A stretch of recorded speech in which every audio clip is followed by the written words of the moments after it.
এই পাপগুলো ডাইরেক্ট নিষেধ করছেন এবং এটা বলতে চেয়েছেন যে এই পাপের এই সাজা। আমি আপনাদের সেই কয়েকটা পাপ থেকে একটু আপনাদেরকে সতর্ক করে দিই। এক, আল্লাহ তাআলা বলছেন বিসমিল্লাহির রহমানির রহিম, ওয়াইলুল লিকুল্লি হুমাযাতিল লুমাযা।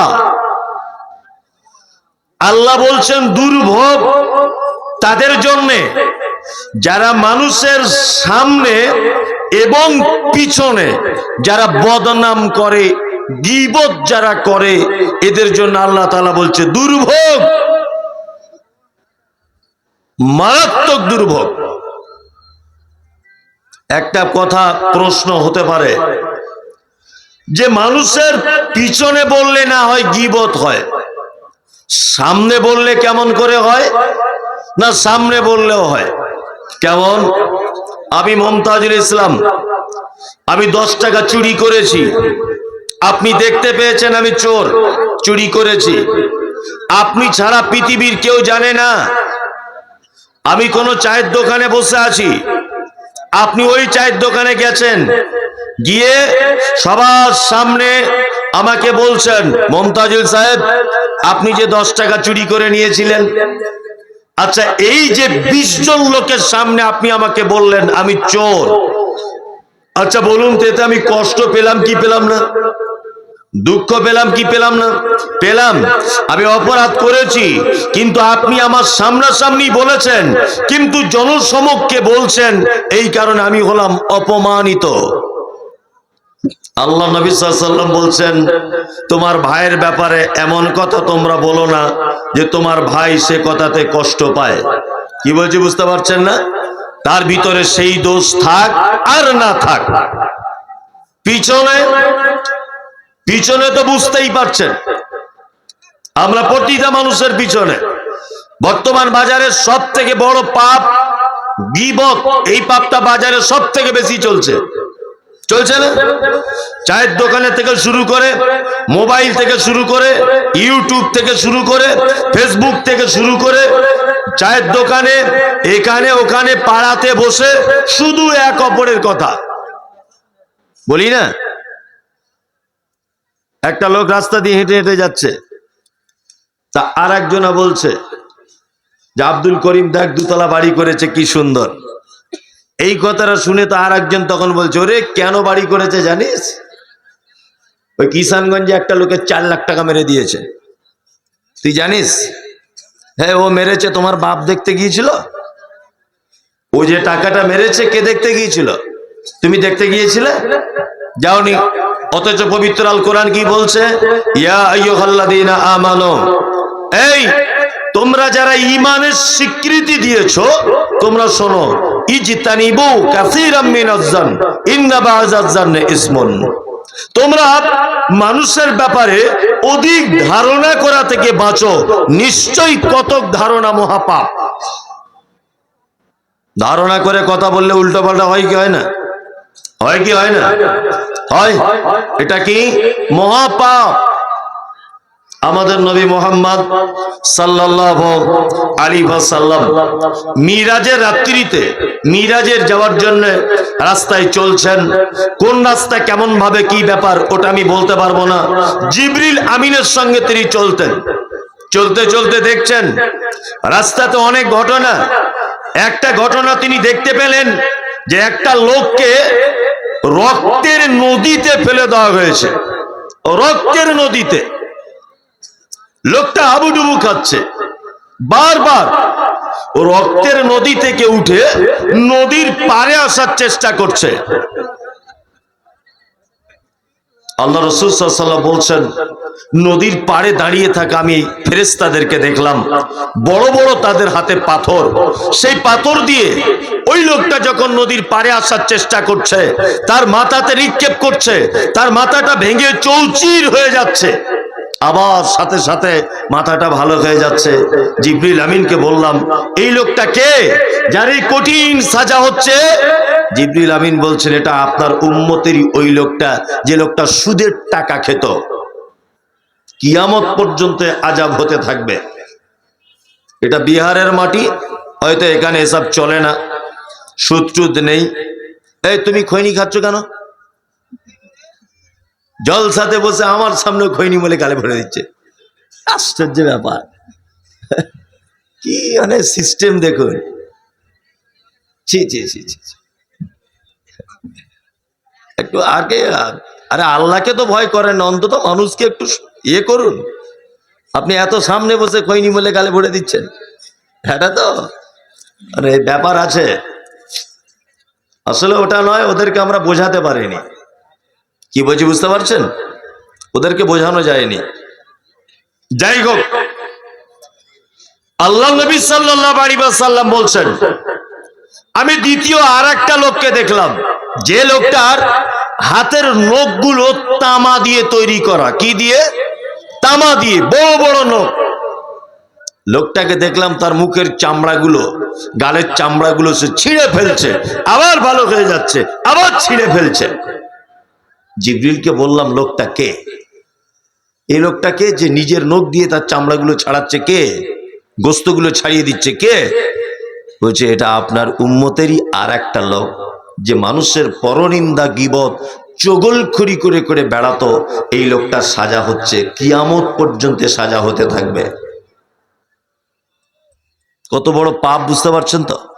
হ্যাঁ, আর একটা জিনিস আপনাকে বলি, আল গীবাতু আসাদ্দু মিনাজ জিনা। গীবত করলে জেনার থেকে বড় পাপ হয়। হাদিস ঠিক নয়, হাদিসটা ঠিক নয়। আপনাকে বোঝানোর জন্য কথাটা বলছি। বাজারে একটা কথা আছে না, যে গীবতের জেনার থেকেও, ব্যভিচারের থেকেও গীবত ভয়াবহ পাপ। এটা আছে না নেই? আছে। আচ্ছা, সত্যি কি ব্যভিচারের থেকে গীবত বড় পাপ? জি হ্যাঁ। আমি মমতাজুল ইসলাম রাত 2টোর সময়তে আমার মামাতো বোনের সঙ্গে শারীরিক সম্পর্ক করে ফেলে দিয়েছি, জেনা করেছি। জেনা করার পরে পৃথিবীর কেউ দেখতে পায়নি, দেখতে পেয়েছে কে? আল্লাহ।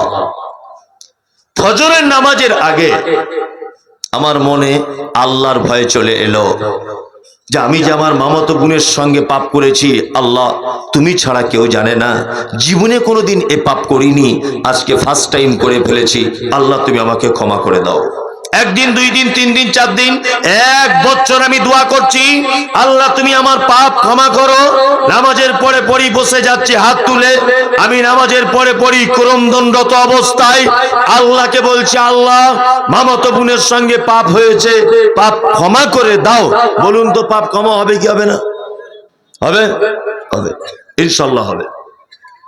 2, আমার মামাতো বোনর, তারও মনে আল্লাহর ভয় ঢুকেছে, সেও দোয়া করছে, আল্লাহ আমাকে ক্ষমা করে দাও।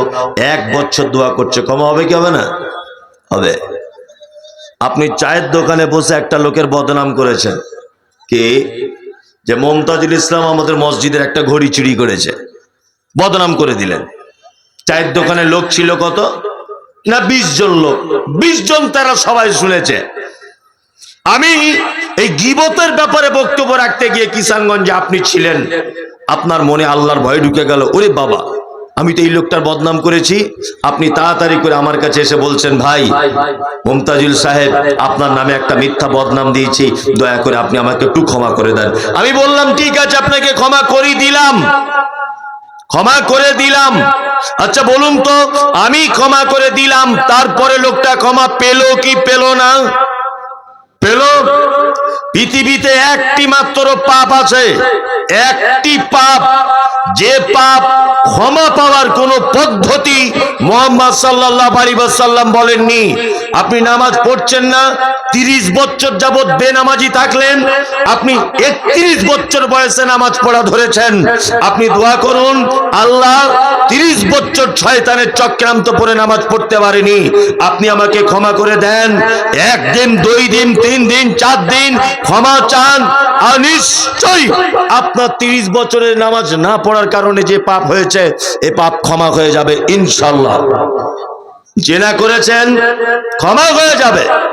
রমজানের রোজা ছেড়েছেন, ক্ষমা হয়ে যাবে। সুদের টাকা খেয়েছেন, যদি তওবা করেন ক্ষমা হয়ে যাবে।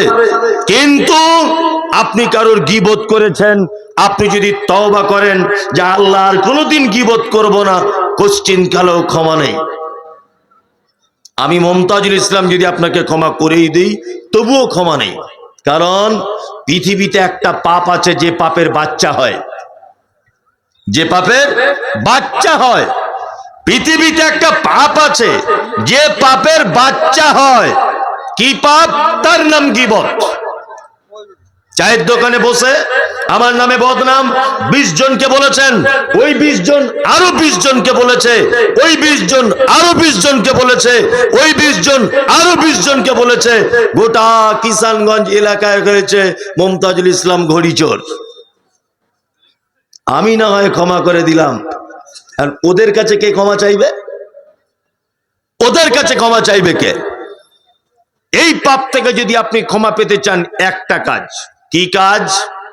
আল্লাহ নবী সাল্লাল্লাহু আলাইহি ওয়াসাল্লাম বলছেন, তোমার ভাইয়ের যে মজলিসে তুমি গীবত পরনিন্দা করেছো, তার ব্যাপারে মিথ্যা অপবাদ দিয়েছো, ওই মজলিসে বসি তুমি তোমার ভাইয়ের বেশি করে সুনাম করো, যে না লোকটা খুব ভালো লোক, খুব পরেজগার লোক, আল্লাহওয়ালা লোক।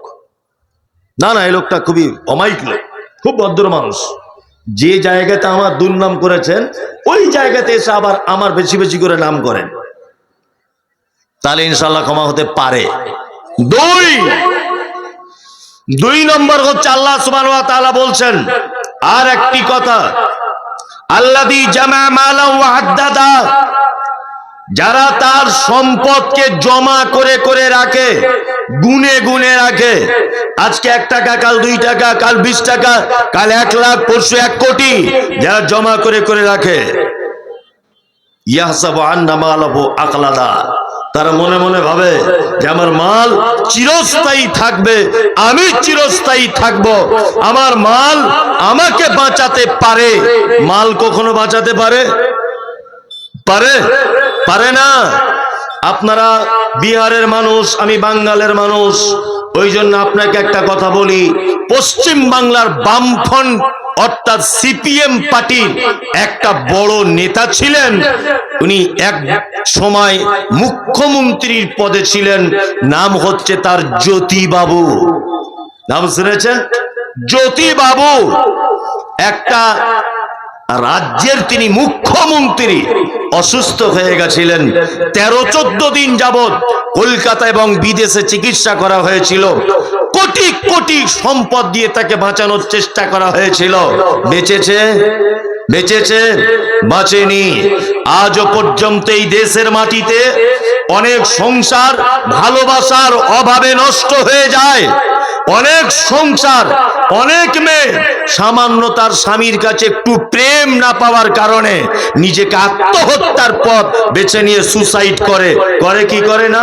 কিন্তু পৃথিবীতে ভালোবেসে তার স্ত্রীর জন্য তাজমহল তৈরি করেছিলেন, তার নাম হচ্ছে শাহজাহান বাদশাহ। স্ত্রীর এত ভালোবাসতেন যে তার জন্য তাজমহল উপহার দিয়েছিলেন। স্বামী স্ত্রী আর কেউ বেঁচে আছে? আছে? নাই। আকবর বেঁচে আছে? নাই। আলমগীর বেঁচে আছে? নাই। সারা পৃথিবীতে যত সম্পদের মালিক আপনি হন না কেন, আপনার বাঁচার কোনো রাস্তা আছে? নাই।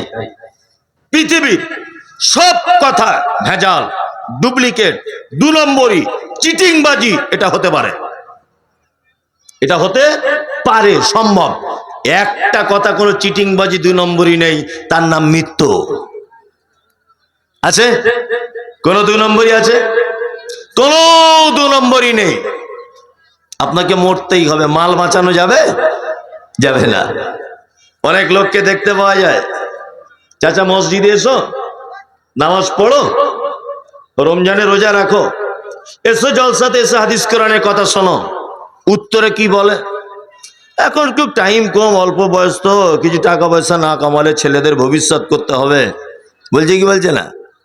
ছেলেদের ভবিষ্যৎ করতে হবে। এই আপনি এখানে আসুন তো চাচা, আপনি এখানে আসুন, আপনি এখানে আসুন, আপনি এখানে আসুন, একটু ডাকছি আপনাকে, এখানে আসুন। একটা জিনিস আপনাকে দেখায়, পৃথিবী কার নাম? আপনাকে দেখাচ্ছি আমি। আসুন তাড়াতাড়ি করে আসুন, আসুন। পৃথিবী কার নাম দেখুন, আপনাকে দেখাই আমি কার নাম পৃথিবী। কানে শুনতে পাচ্ছেন তো? কি নাম আপনার? নওশাদ আলী। বয়স কত আপনার? 60-65, মানে 65 বছর। আপনার আব্বা বেঁচে আছে? কত বছর আগে মারা গেছে? 25 বছর আগে ওনার আব্বা মারা গেছে। দাঁড়ান, আপনি যাবেন না। 25 বছরে আপনি আপনার আব্বার কবরে কদিন দেখতে গেছেন যে আমার আব্বা কি অবস্থায় আছে? সত্যি কথাটা বলে দেন। উনি বলছেন 25 বছরে 40 দিন গিয়েছে। এখন উনি তো গোনেননি, উনি গোনেননি। মোটামুটি 20-30 বার হয়তো গেছে দেখতে, তাই তো? 40 বছরে। বসুন এবার। 25 বছর আগে ওনার আব্বা মারা গেছে। 25 বছর আগে ওনার আব্বা কিন্তু এই কথাটাই বলেছিল যখন বেঁচে ছিল, যে কিছু টাকা পয়সা ইনকাম করছি, ছেলেদের ভবিষ্যৎ করে যাচ্ছি, বলেছিল না? আপনি যেমন বলছেন 25 বছর আছে লোকটা কবরস্থানে শুয়ে আছে, 4টে বেটা একজনও কেউ দেখতেও যায় না আমার আব্বা কি অবস্থায় আছে। বাপের কবরটা পর্যন্ত ভুলে গেছে। কি বলছি বুঝতে পারছেন না? আপনি কার জন্য এত টাকা পয়সা জোগাড় করছেন? কার জন্য? বেটার ভবিষ্যৎ করছেন? আমি মমতাজুল ইসলাম বলছি, প্রথম 4 দিন কাঁদবে, 5 দিন কাঁদবে, 6 দিন কাঁদবে। আপনার কবর কোন জায়গাতে, এইটুকু কথা আপনার বেটা আপনার মনে রাখবে না। আর অথচ এদের কারণে আপনি সমস্ত কিছু ত্যাগ করে দিচ্ছেন। এর নাম পৃথিবী। পৃথিবী নয়, পৃথিবী। আল্লাহ তাআলা বলছেন, কাল্লা লায়ুমবাযান্না ফিল হুতামা, তোমার মাল তো তোমার কোনো কাজে আসবে না, বরং তোমাকে তোমার মালকে হুতামা নামক জাহান্নামের ভিতরে নিক্ষেপ করা হবে।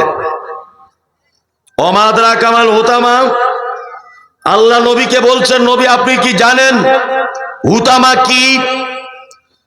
আল্লাহ নবী সাল্লাল্লাহু আলাইহি ওয়াসাল্লাম জানতেন না। আল্লাহ তারপরে বলছেন, নারুল্লাহিল মুকাদা, এটা আমার প্রজ্বলিত আগুন, আল্লাতী তাত্তালিউ আলাল আফিদা, যে আগুনের এত তীব্রতা, যে আগুনের এত মানে গরম, যে আগুনের এত ভয়াবহতা, আল্লাহ সুবহানাহু ওয়া তাআলা বলছেন যে মানুষের অন্তঃকরণ পর্যন্ত পুড়িয়ে ছাই করে দেওয়া হবে। ইন্নাকা আলাইহিম মুসাদা। আর হুতামা নামক জাহান্নামের এত খাতারনাক, বাড়িতে মেয়েরা তরকারি রান্না করতে করতে দেখবেন কোন কোন সময় হাঁড়ির মুখে ঢাকনা দিয়ে ঢেকে দেয়। ঢেকে দেয় না? ঢেকে দেয়। আল্লাহ তাআলা বলছে হুতামা জাহান্নাম এত খাতারনাক, মোসাদা, এর ভিতরে মানুষকে ঢুকিয়ে দেওয়ার পরে আমি তার ঢাকনাগুলো বন্ধ করে দিব। আমাদি মোমাদ দাদা,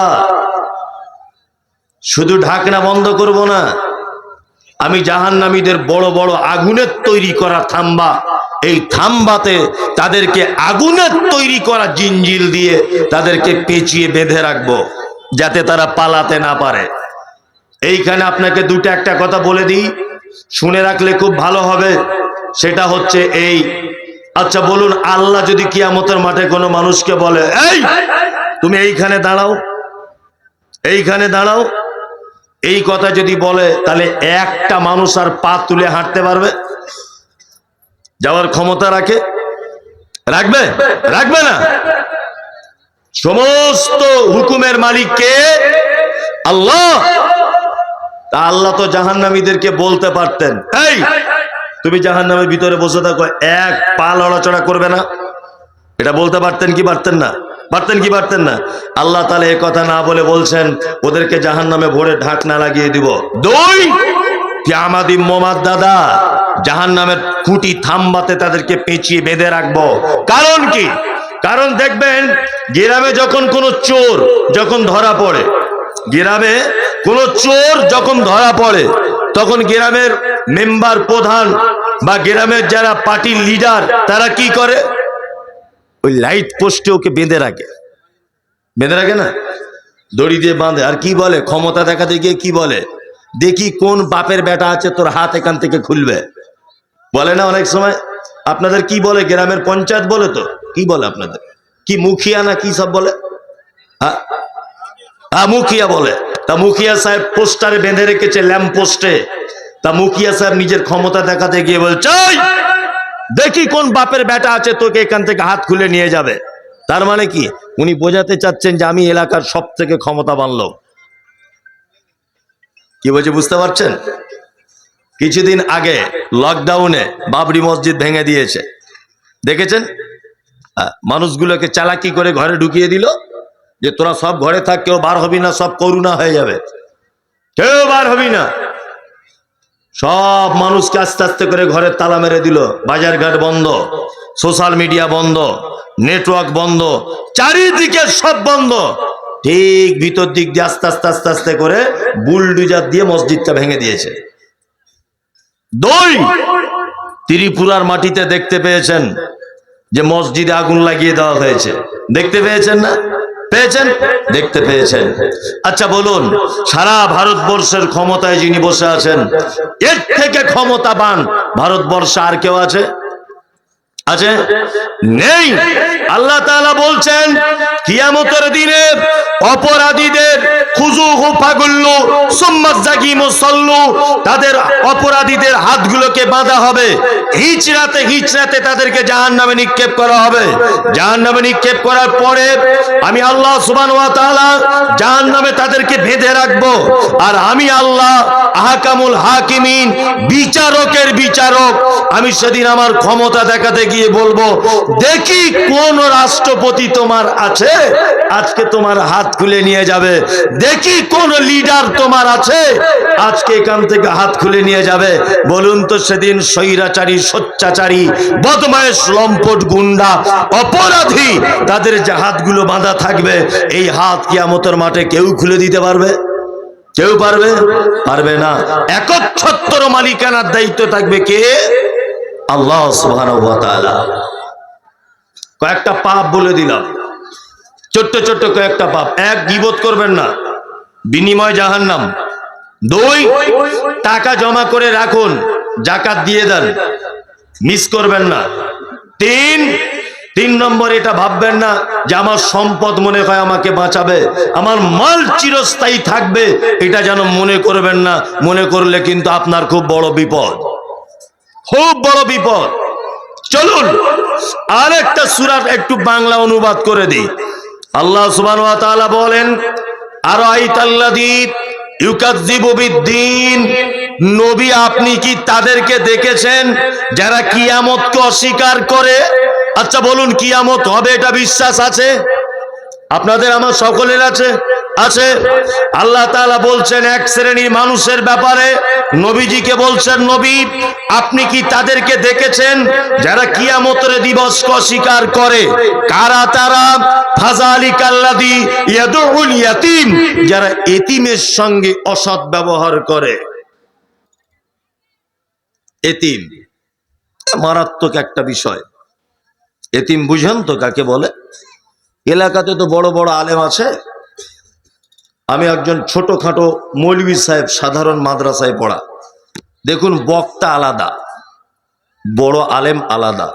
আমি বক্তা, আমি হলাম বক্তা, বক্তব্য দিতে পারি, আমার থুতুনির জোর আছে।